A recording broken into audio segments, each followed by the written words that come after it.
students, how are you? I hope you are fine.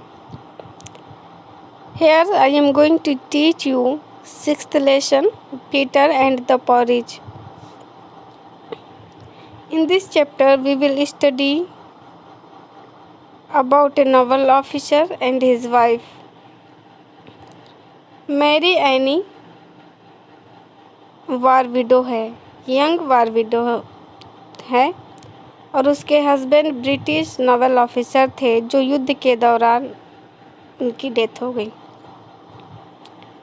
During the world war second the great Queen Elizabeth I सैंक।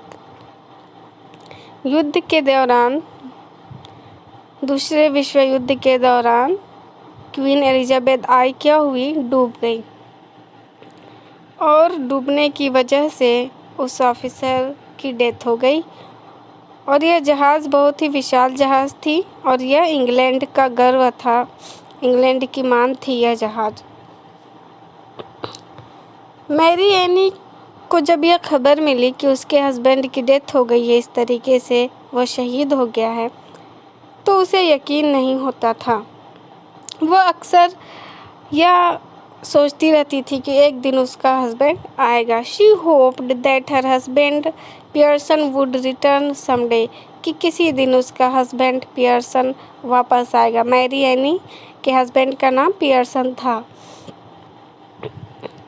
वह प्रायः अपने खिड़की के पास इस आशा के साथ जाती थी कि उसका हस्बैंड शायद आ रहा हो, लेकिन जब भी वह जाती थी वह निराश होकर वापस चली जाती थी। उसका अकेलापन उसके बच्चे से कम होता था। टू ओवरकम हर लोनलीनेस, अपने अकेलेपन को दूर करने के लिए वह अपने बेटे पीटर, उसके बेटे का नाम पीटर था, तो वह अपने बेटे पीटर को हक करती थी, उसे बहुत सारा प्यार देती थी। ऐसे ही समय बीतता गया और पीटर भी बड़ा हो गया। अब वह दोनों एक दूसरे से अपनी बात को शेयर करते थे और अपने दुख को दूर कर लेते थे। एक दिन मैरी ने सपने में देखा कि वह पीटर के लिए हलवा बना रही थी।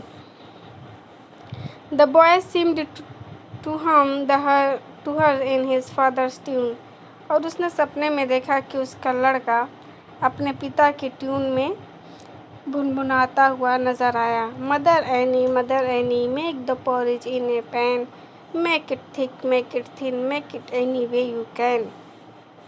वह लड़का ये राग बनाते हुए अपने मन में गुनगुनाते हुए कहता है कि मदर एनी मेरे लिए दलिया बनाओ भगोने में, इतना मोटा बना दो, पतला बना दो, जैसे भी तुम बना सकती हो बना दो।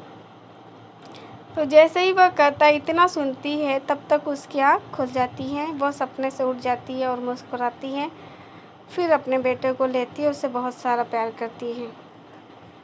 मेरी 10 बोर हर ग्रीफ, अब मेरी अपने हस्बैंड की याद करते करते और ये सारे दुखों से बोर हो चुकी थी।